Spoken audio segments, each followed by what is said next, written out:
Are you ready to learn from someone who has spent the last couple of decades really learning what it's like to become a leader in business, especially in the age of AI? This is the Skill You podcast, where every single season we are bringing in a lot of amazing experts.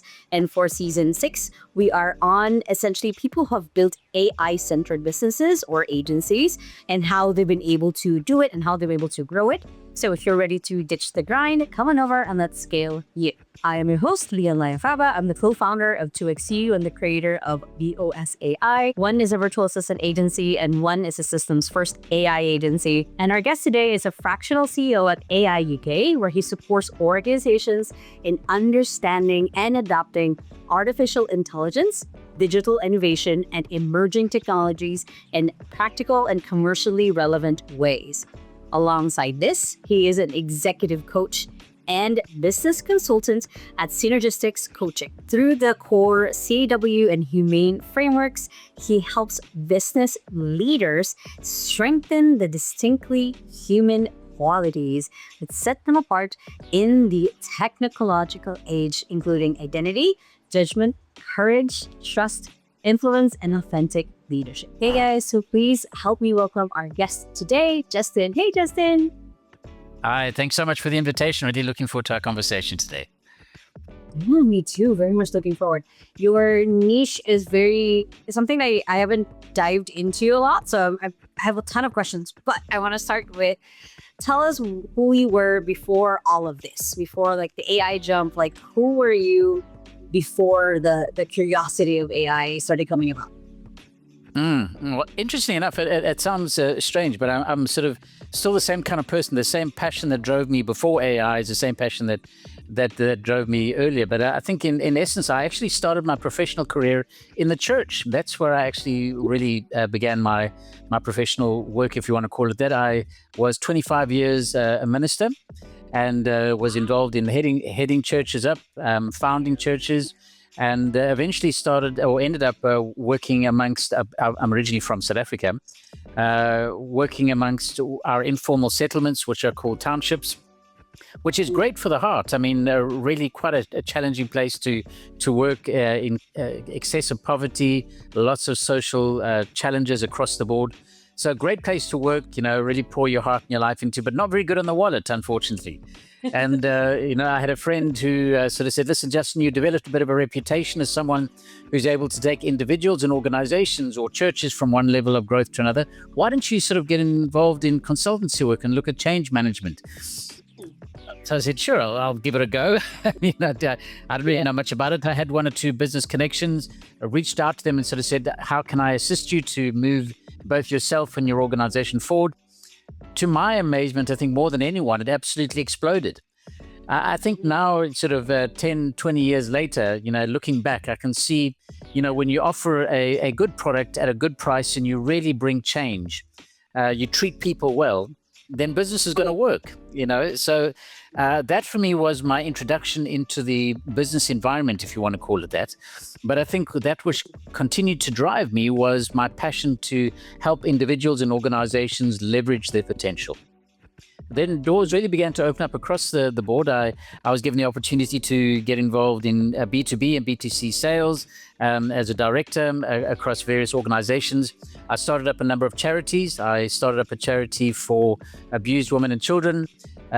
We set up a safe house for them. I was involved in senior leadership for an organization that helped destitute men. We ran a farm for them and helped them to get off drug addiction. So it was really a very rewarding environment. Got involved with a legal friend of mine. We started up an organization that helped in conflict management. So we worked from the family structure all the way up into governmental level, which was extremely eye-opening, let's put it that way. So there were many opportunities that opened up. Got into radio work. I was given the opportunity to head up my own talkback radio show. Onto television, became a published author. So a number of opportunities, and then on into in the UK, I've since moved across to the United Kingdom, national fundraising manager for an international charity, and then into the care sector, where I looked after dementia patients, and then finally into AI. And then on the back end of all of that, I've been running an international executive coaching organization that specifically helps leaders. I've had the real privilege of working with multinational organizations and some very influential people across the world, basically looking at identity architecture, leadership development, and then infrastructural development. So that's been a real joy. So been involved with an organization called AI UK as their CEO, and have since moved over into an organization called Multiverse, where I'm a cohort coach and basically deal with upskilling across the business sector. So very eclectic background, as you can see. You've definitely lived many, many lives. Moreover, it sounds like a lot of it, honestly, is very just centered in heart, and a lot of the things of like seeing how you can give back to the community, how you can uplift the world as you're upskilling the rest of the world. There's so many things that I want to dive into, but one of the things that I what got you interested in AI? Like, what was that? You've had essentially decades of experience doing something else. What was the thing? Because I've talked to so many other people who have kind of not as similar as a background as you, because you do have a very lived life, who are more like, oh, I know AI will never work. AI will never make the switch. What was that for you as you were starting to see like, oh, this is now where the world is shifting more? What was that experience for you? I think for me, AI is perhaps one of the greatest and most remarkable inventions of mankind or humanity. And I think that it has the potential to leverage the ability of mankind, as well as being a terrible force for evil. And so rather than sitting on the sidelines, I wanted to get involved. And I think for me, the passion has always been humanity, the individual. How can I help them to leverage who they are and really make a difference in the world? So I think I needed to get my hands on the greatest tool that is helping people to do that. So I think that was the real motivation behind that. It's funny because like a lot of people still don't see and understand that, and I find I'm surprised in my day-to-day, like talking to strangers, I talk to different people, I do workshops where they're still thinking of AI as this big scary thing, where I think of like, no, it's a tool. It's up to you, like how you use it. It's like almost anything in life. You know, a knife is both something that could give life and give nutrition by chopping up vegetables, or something that could really hurt people. So it's really up to, I guess, the intention, like how you want to do it. So one of the things that you said there is you switched from essentially building churches to building businesses, I guess, is kind of a really good way to on that transition. Were there differences? Like, what was the surprising thing that you found as you made the industry switch, I guess, of like, oh, this is actually the same. Like, oh, this is like big difference between like, what was I doing then and what I'm trying to do now? What was that switch over for you? Interesting enough, I think that there hasn't been much of a switch. I think that business at its core is people. You know, unless you understand the value of people, you're able to effectively interact with people, understand their pain points, and service their pain points, you're not going to have a business. So for me, it was really, once again, business is people. But I think what is exciting is to be able to leverage technology to be able to strengthen those interpersonal dynamics. I think one of the greatest things about AI, and this is something that I spoke to leaders about, was that I'm fully committed to technological advancement so that we can get rid of the mundanity of repetitive tasks, so that we can then help you to become more human and interact with your passions, your dreams, and your people. And I think that's what we really are focusing on, using technology so that it can do the mundane, obviously with people in the loop, so that we can get back to the really important things that only people can do, and that is being a human being. How would you define that? Like, I have said it in a lot of different ways to different people whenever they ask me, like, what should be automated, what should be delegated, what should be AI, what should be human? What's your definition of that? I think at the end of the day, one of the things you're going to have to realize is that AI is becoming more and more competent. And so I think that is going to be a very fluid line in regards to activity. But one of the things that I do feel that is vitally important is that as this technology advances, we do need to keep humans in the loop. That is absolutely essential. But I do think it comes down to the definition of work and our understanding of work. I think under the Industrial Revolution, there was a mindset the Industrial Revolution produced a mindset of business, which was basically We need to produce as much as we possibly can in as little time as possible with as little variance as possible. So it was all about production. With the technological age, work has shifted far more significantly than a lot of people have actually realized. We are no longer the producers of work. We are now the managers of work and those who assess the risk of that which is being produced. So I think that the main difference that I think is going to separate humans from technology is that humans, I believe, must always have the final say in regards to assessment of and evaluation of risk. Assessment of work produced and evaluation of risk. I think that that's going to be must lie in the hands of humans at all times. Interesting is like I've had different conversations with people where they're both on both sides of the spectrum. Like I said, one is like very not really anti-AI, but rather would not just to add anything, just to rather keep the humans, keep the people that they have. On the flip side, we have people who have come up with $1 million business ideas, just solopreneur and like their AI agents. It's interesting to see that spectrum. And at the same time, exactly what you said also, like just it'll be fluid, it'll shift, it'll change.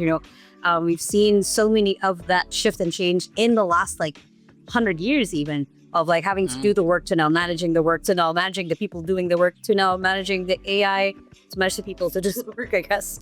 Absolutely. In that complexity. What does that mean for you then on, as you mentioned that of course you work with a lot of leaders, especially in like not really redefining, but adding into the definition of leadership in the age of AI. Like what does that look like nowadays? Like I've spoken to a lot of small businesses and agency owners. I'm curious on your end, because you talk to a lot of corporations, bigger companies, what does that look like on that end of like, what does that leadership in the age of AI look like? Okay.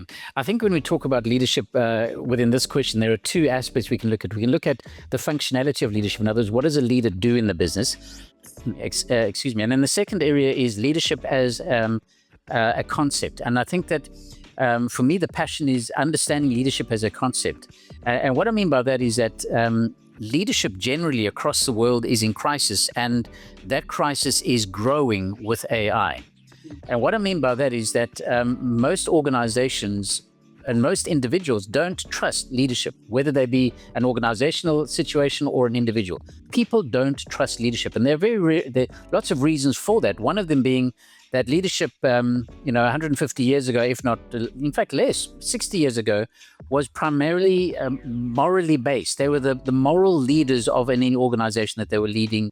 But what has happened is that there's been a shift from being a moral leader, the example of, through to being a transactional leader. In other words, I'm in a relationship with you based upon a transactional situation. What is good for me and what I can somehow make good for you is going to work. So people realize that leaders aren't really out there to serve them. They're there to further their own agenda in the long term. So there's been a real breakdown of leadership trust across the board, governmental through to private.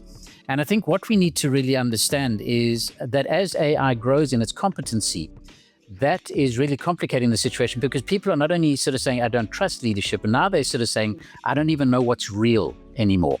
Yeah. And so for the leader, the fundamental question, I think that this is still over the horizon. A lot of leaders are still trying to get their head around what AI is, but they aren't looking at the more fundamental and perhaps far-reaching question of how do I separate myself from the machine in time to come and really lead authentically.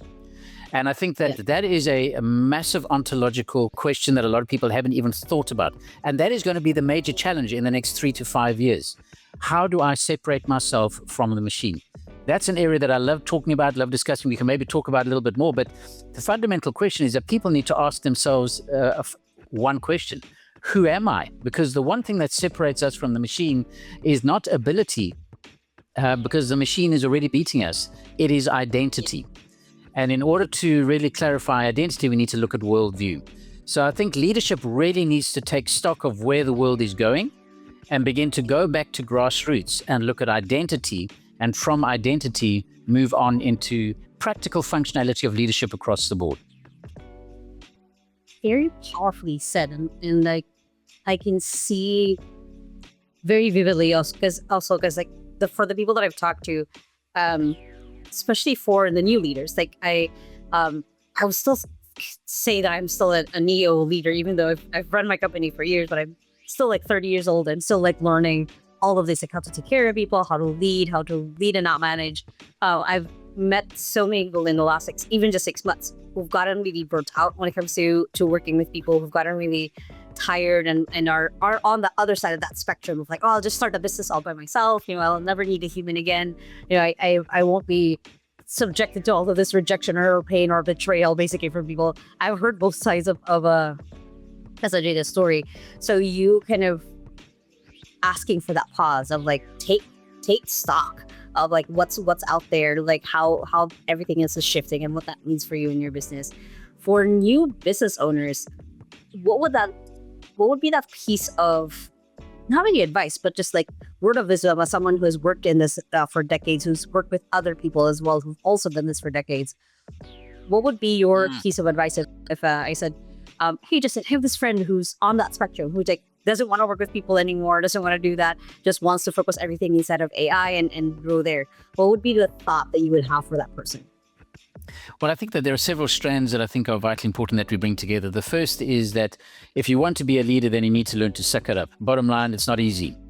And I think that's it. Working with people is not easy. And if you're going to lead, you can expect to be buffeted. That's part of the job.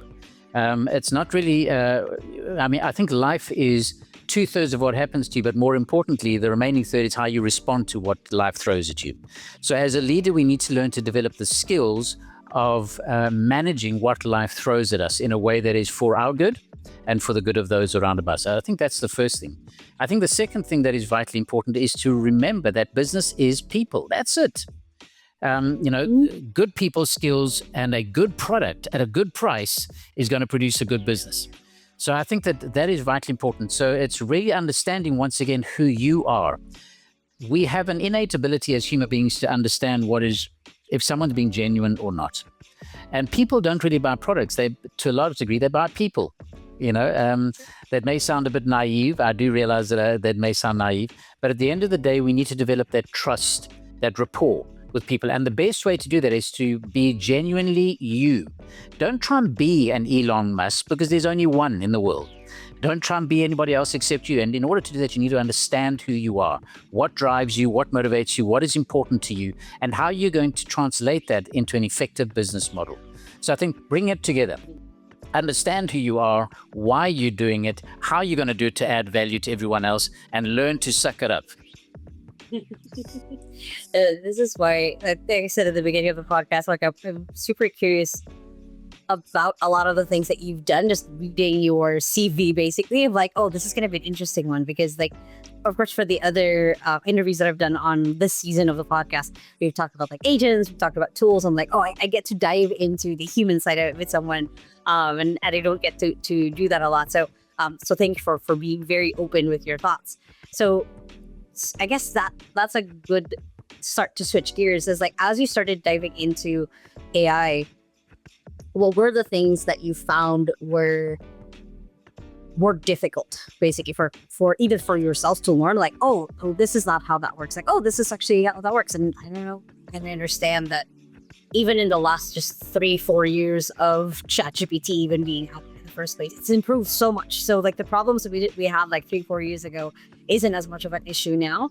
But how has that switch over for you, learning the tools, learning how it works, and then having to turn around and consult and teach people like, okay, this is how we can use it?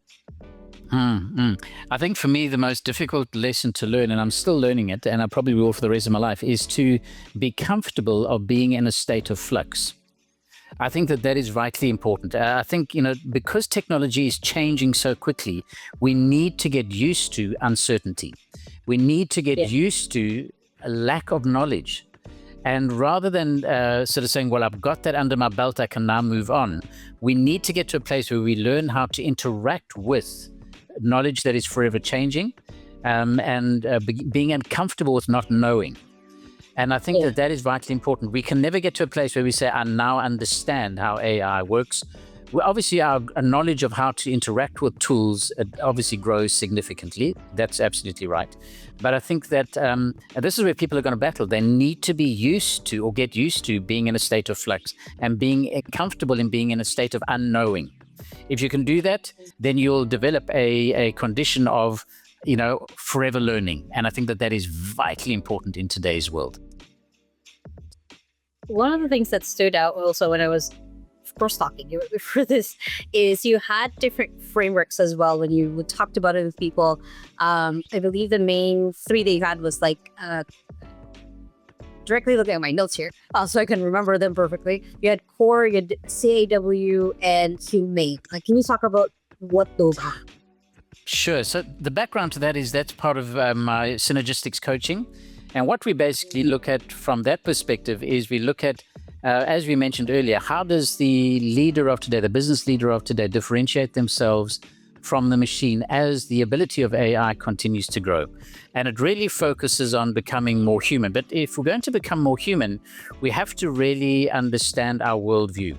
So what we've developed in Synergistic Coaching is we've developed two models that are an amalgamation of several psychological models that we put together and then translated them through a fairly robust worldview. And then we've developed a process whereby people are able to rediscover and reinvestigate who they are at their core, answering that one question, who am I? And then from that, we develop that a little bit further, and we develop basically how do we present who I am within the public environment, and then how do we clarify our message. So that's essentially what the COR is, the framework. So it's basically understanding who we are and developing a clear what's the right word? A clear branding, a personal brand, if you want to call it that, of who we are, but not based upon expectations of others, but understanding who we are. So that's the core. And then the CAW, which is the second model, is now that you understand who you are, how do you effectively communicate who you are across various platforms, whether they be electronic or personal? And I think that is vitally important because today, like I sort of said, people don't trust what they see. Because the question is this even real? So we need to be so grounded in the reality of who we are that the authenticity of our identity, it becomes apparent, whether we are met personally or across any platform. People say, I can trust this person because I know them. It's basically just sounds like if someone watched this whole podcast and just wanted the cliff notes, those two essentially sound like what it is. It's finding, or not even finding, it's defining who you are, free AI or outside of AI, like that identity is. I still like the suck it up thought of it, but it's also like then making it real, making it happen, moving it forward in life. I want to ask a little bit of, not maybe a personal question, but what has been fun for you? And in last decades, basically, you've been doing this. You've seen the world and business change. But what has been fun for you in the last couple of years, learning AI or helping others grow their businesses as well with the age of AI? I think what I've really enjoyed is that I have got so many ideas buzzing in my head continually.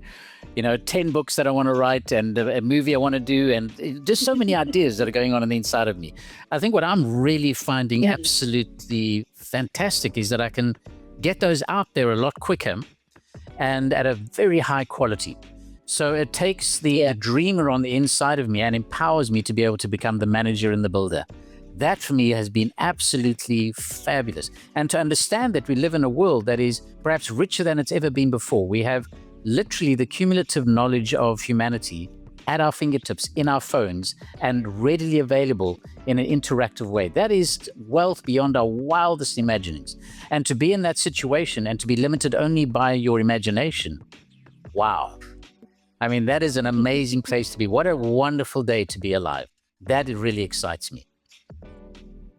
I get teased all the time that I might have, and I think most entrepreneurs still have a slight ADHD, just having 10 to 50 ideas at a time. And I remember the very first time that I did, almost not thinking, where I had 10 different tabs of a mix of Claude and ChatGPT all running different ideas that I've had for a while. And I'm like, I can see if this works. It doesn't have to be just stuck as an idea. So I understand completely. On your code and sky's the limit, or your imagination is bigger. With AI always getting better and better, with science and health and everything else, if you were able to perfectly clone you, and there's 10 Justins, 50, 300, a whole army of Justins running around the world or wherever you want them to be, what's the influence or change that you would want to see? I think for me, the central drive throughout my life has been helping people to understand their essential value and beauty as individuals, and then being able to leverage that to the full extent of that potential. So if there were a lot more of me, I think that's the one message that I want to get out there, to be able to sit down with every single person, if I could, kneecap to kneecap, eyeball to eyeball, and to have a really serious, challenging conversation, asking them, who are you? And how do I help you to become more fully you and to live that in this amazing day? That's beautifully said. You've given me a lot of ideas, you've given me the prompt that I'll be writing on my journal later. So thank you so much for your time today, Justin. How can people find you? How can people connect with you? How can people learn more about you? Definitely jump on LinkedIn. That'll probably be the best way. Synergistic Coaching is also there. My work at Multiverse. Yeah, I'd love to connect with you. Amazing. Thank you so much again, Justin. Lovely. Thank you very, very much for the opportunity. We'll have all of Justin's information in the description down below, so you can check him out. And of course, please go ahead and follow him on LinkedIn. He has the most amazing and brilliant posts on there. And if you liked this episode, make sure to hit the thumbs up button right there, wherever you're watching or you might be listening. And if you still haven't yet, make sure to hit the subscribe button so you don't miss any of the future episodes of the Scale You podcast. And I hope you guys have a wonderful and amazing day. And with that, small steps matters, and I'll see you in the next episode. Bye.